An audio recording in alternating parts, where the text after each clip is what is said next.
Qué gusto saludarlos, bienvenidos en este día jueves, día que corresponde a análisis económico. En Conexión Empresarial, el informativo de la PYME, junto a Cristian Echeverría, director del Centro de Estudios en Economía y Negocios de la Universidad del Desarrollo. Revisaremos las más destacadas noticias nacionales e internacionales de estos últimos días. Comencemos en el exterior. Hay señales de optimismo entre inversionistas de Estados Unidos, aunque pareciera que es bastante frágil. La Reserva Federal puso en marcha un programa de créditos para incentivar a los bancos a que otorguen financiamientos a negocios con problemas económicos. Además, continuó con la compra de deuda corporativa y bonos de alto riesgo que comenzó el mes pasado. Agregar que hay un sector de analistas financieros que dicen que el mercado está sobrevalorado y esperan otra recaída. Cristian, ante el rebrote de casos de COVID-19, ¿crees tú que estas señales serán suficientes o serán un impedimento para la recuperación de la economía, tanto en Estados Unidos, en China y en otros países de la Unión Europea que están en proceso de desescalar sus medidas de confinamiento? Hola Alfredo, ¿qué tal? Como siempre, un gusto estar aquí en esta conversación, reflexión, análisis sobre lo que está pasando. Bueno, sí, efectivamente hay señales de recuperación parcial, gradual, de a poco, un desescalamiento en varias regiones del mundo. Es decir, en China, para qué decir, pese al recrudecimiento de un rebrote ahora, pero está recuperando sus niveles de actividad con altos y bajos, pero haciéndolo. Estados Unidos está ya comenzándose a reabrir algunos estados, pese a que hay otros estados en que todavía la evolución de la pandemia no parece mostrar signos de parar.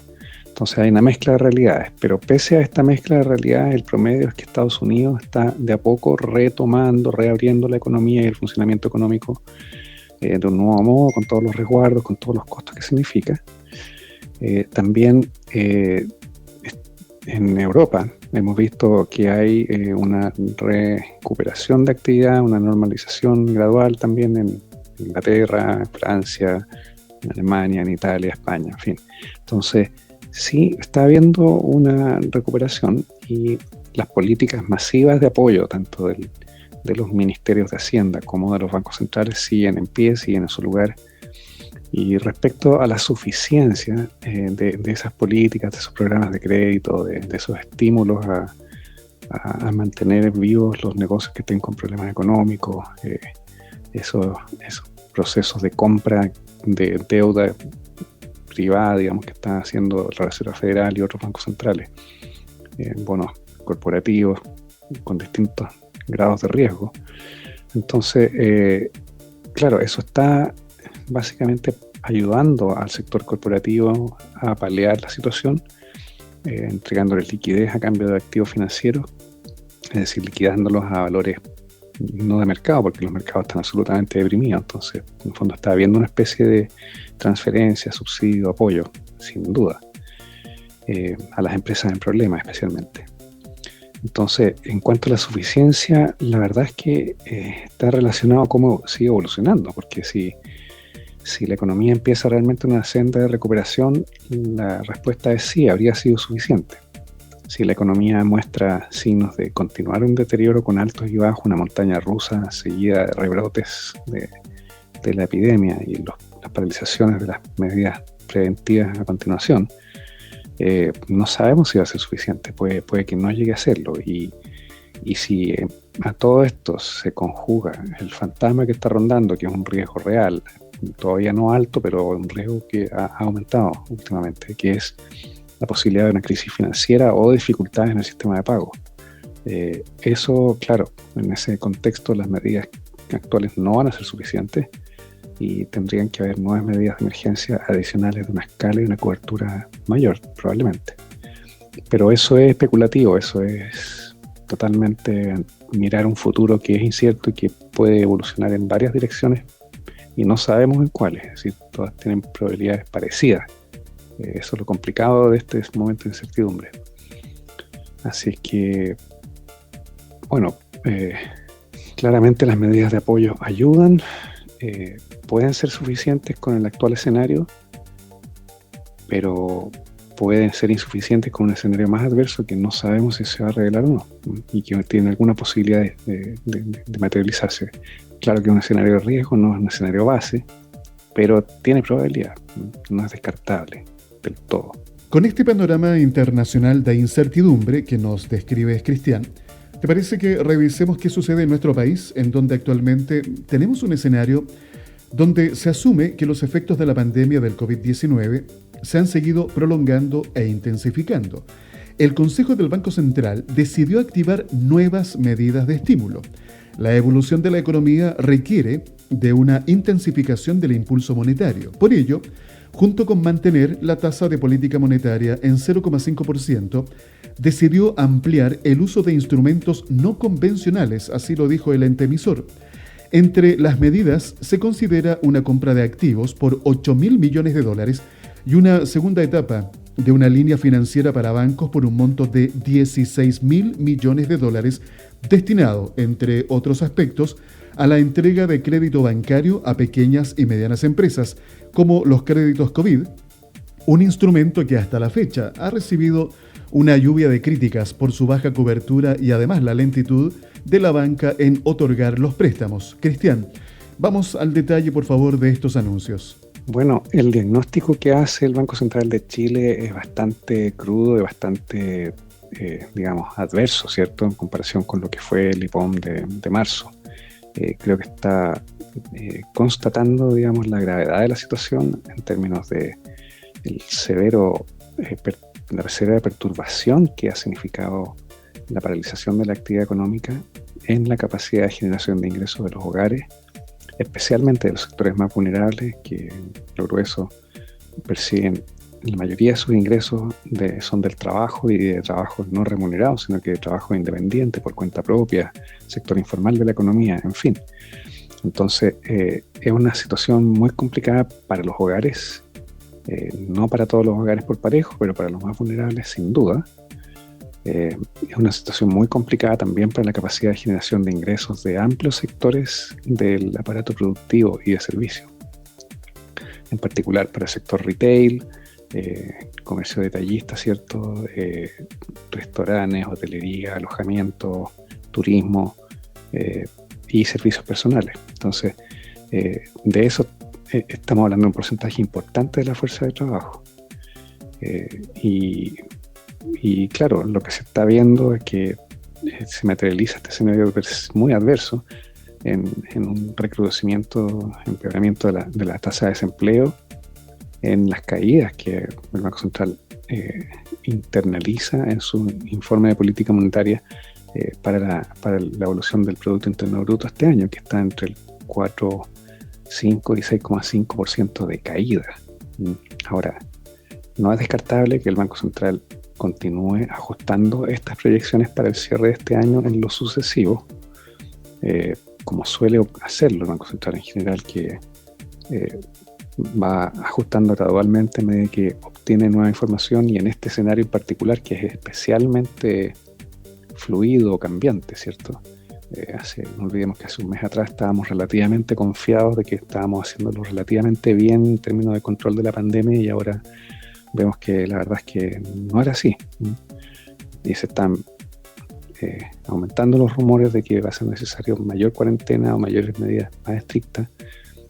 Algunos incluso mencionan la posibilidad de una hibernación, es decir, cuarentena total. Entonces no estamos en ese escenario todavía, pero la respuesta del Banco Central ayer, ¿cierto?, con la política, la expansión de los instrumentos no convencionales, es decir, estas medidas de relajo cuantitativo, de compras de activos y compras y estimula del otorgamiento de crédito por parte de los bancos, condicional a que se entreguen nuevos créditos, es decir, estos 16.000 millones, de los cuales de la primera vuelta, digamos, de los 1.000 y tantos millones de dólares se habían usado más del 80% del total de los recursos, y para muchos bancos ya se había llegado al tope de lo permitido y permisible por banco. Entonces esta es una ampliación de esa capacidad de entrega de crédito a los bancos para que condicional a la entrega a pequeñas y medianas empresas de créditos COVID. Entonces Son medidas que, claro, apuntan a estabilizar la economía, a estabilizar el sistema de pago, a estabilizar financieramente el sistema entero financiero que está hecho no solo de bancos, sino que de los clientes de los bancos, los hogares y las empresas. Entonces, todas estas líneas van fundamentalmente a las empresas más que a las personas. Pero indirectamente van a las personas porque al apuntalar a las empresas mantienen la capacidad de contratación o de, por lo menos, sostener el vendaval, digamos, sin necesidad, o sea, sin tener que obligadamente despedir las cantidades de trabajadores que habrían hecho si no existiera estas medidas. Entonces, creo que todas estas son respuestas a la altura del desafío, de las circunstancias, de esta catástrofe, porque esa es la palabra, una catástrofe económica y una catástrofe desde el punto de vista sanitario, la que estamos viviendo.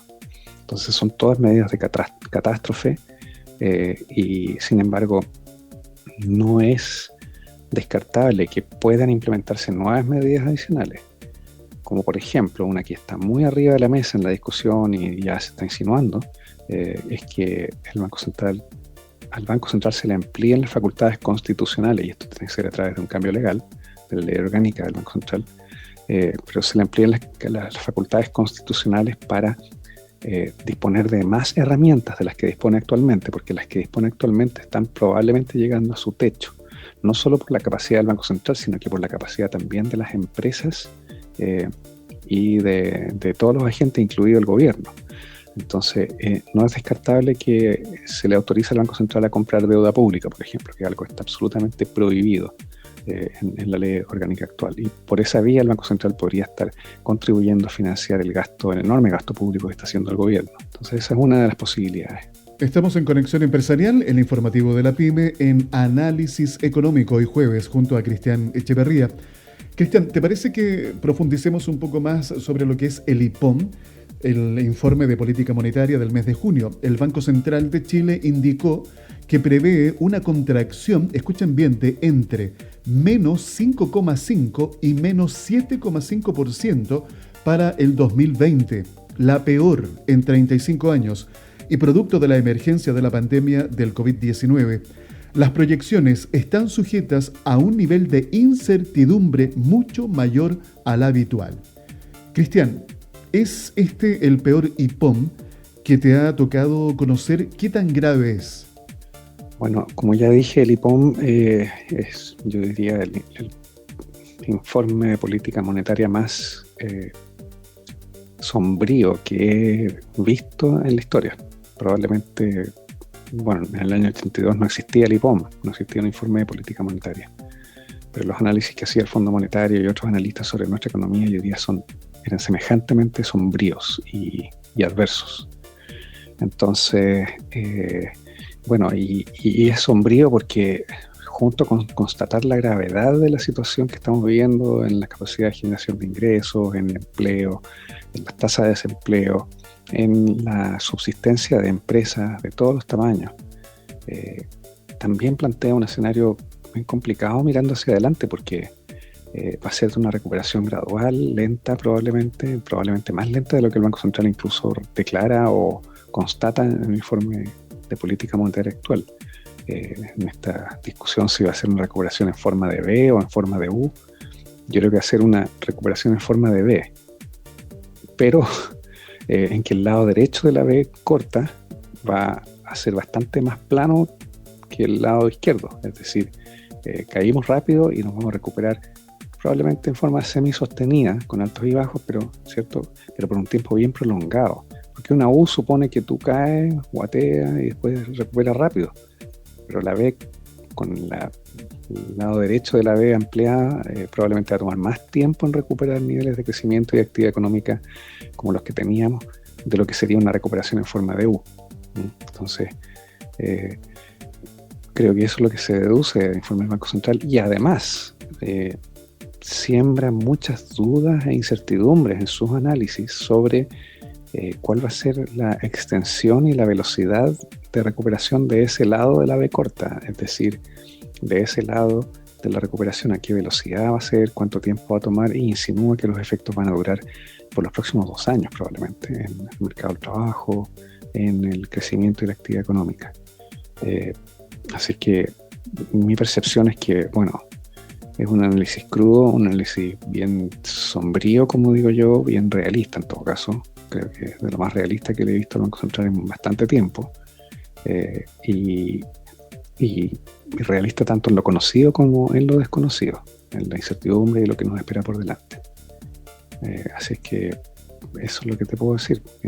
Como bien, es un punto de partida bien difícil el que nos espera para estos próximos 3 meses, que creo que va a ser como lo peor, es decir, junio, julio y agosto, y vamos a ver las cifras que salgan del IPOM de mayo, pero cuando salgan no es descartable que el IPOM de mayo se acerque a una caída del 20% del Producto Interno Bruto. ¿Por qué razón? Porque las medidas de cuarentena fueron más masivas en mayo, fue toda la región metropolitana y algunas otras zonas del país.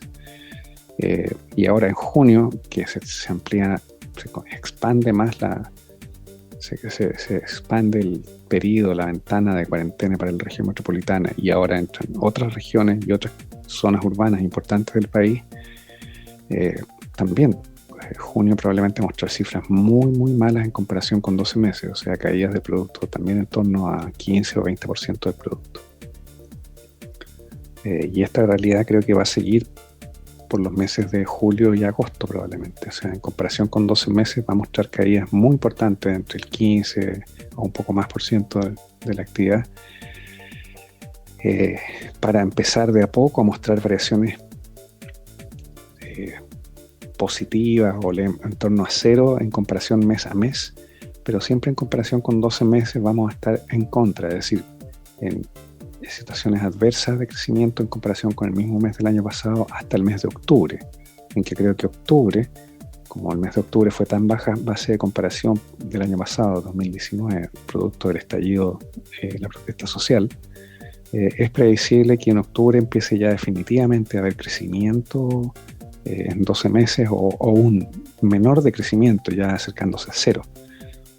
Y en noviembre, por la misma razón, por la baja base de comparación del año pasado, que involucra una caída importante de la actividad económica, entonces este noviembre que nos va a tocar, espero, seguramente, ya en inicios de recuperación de actividad de crecimiento, entonces en 12 meses puede mostrar ya un comienzo de una recuperación. Así que va a ser con altos y bajos de todas maneras, porque los meses de diciembre y enero hubo recuperación, y en febrero también, el año pasado. Entonces, y estos meses de este año y el próximo van a ser de bajas bases de comparación. Entonces va a mostrar probablemente también nuevamente cifras negativas de crecimiento en 12 meses para los meses de diciembre, enero y febrero. Así es que esa es nuestra realidad. Va a ser una recuperación media en B, pero también como con una especie de electrocardiograma, digamos, de altos y bajos por el lado derecho. Un escenario bastante complejo, muy complicado, en donde todos los sectores hoy en nuestro país de alguna u otra forma tienen que aunar esfuerzos para lograr salir de esta profunda crisis que está representando no solamente para Chile, sino también para todas las economías en el mundo. Una crisis sanitaria, económica, laboral y social.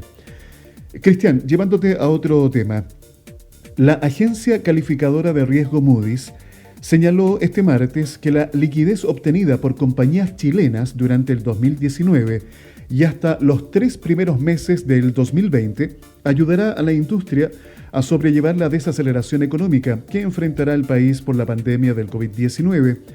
Estimamos que la economía chilena se contraerá alrededor de 4,6% en 2020 debido a choques en la oferta y la demanda, con un posterior crecimiento del 3,7% en 2021, frente a los efectos de la crisis del coronavirus en la actividad corporativa. Así lo señaló Marcos Schmidt, vicepresidente de Moody's.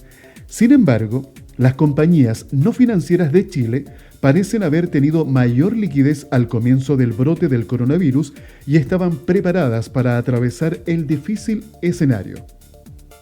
Esta información que nos entrega la agencia calificadora de riesgos Moody's, ¿cómo la debemos interpretar, Cristian? Pensando en los múltiples esfuerzos que se deben realizar para levantarnos y salir de esta crisis.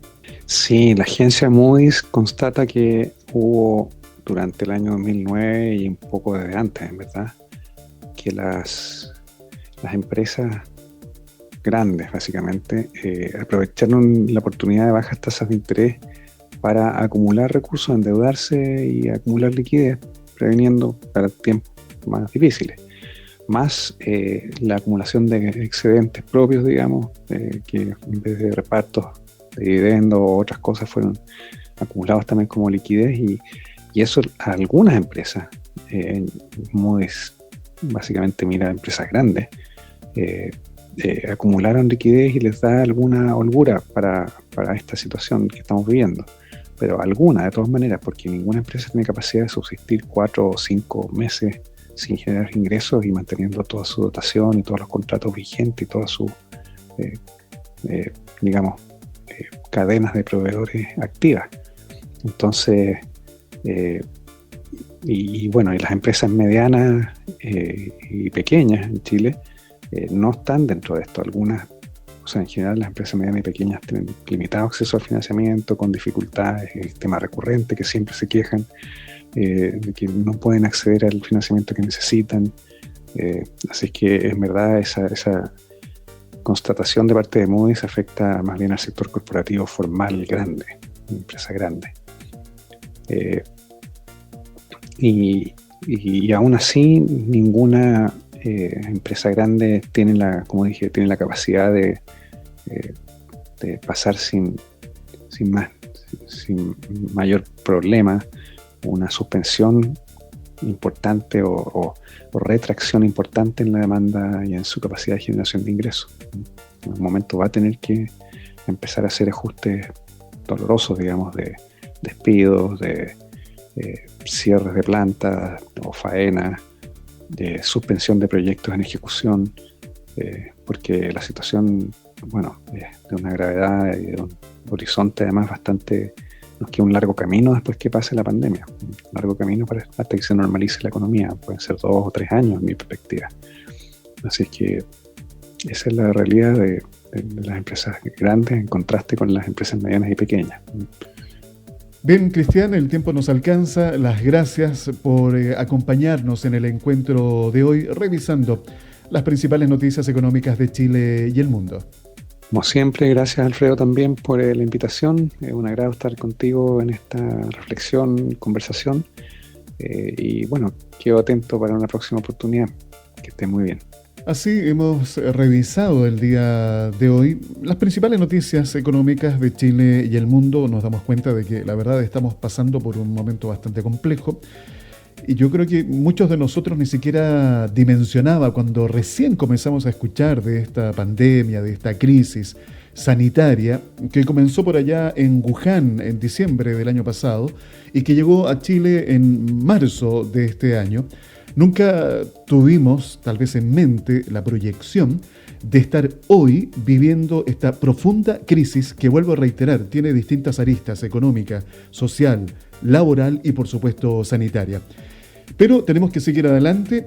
Para eso estamos nosotros acá en Conexión Empresarial, para compartir no solamente estos comentarios, para enterarnos de lo que está sucediendo con la economía, sino también para entregar otras visiones a través de otros temas que son muy importantes para el mundo del emprendimiento, para los dueños de una micro, pequeña o mediana empresa. Todo eso lo encuentras aquí en Conexión Empresarial, el informativo de la PYME. Conexión Empresarial está orientado a la economía, emprendimiento, las finanzas y negocios, colocando cada día temas de interés al alcance de todos.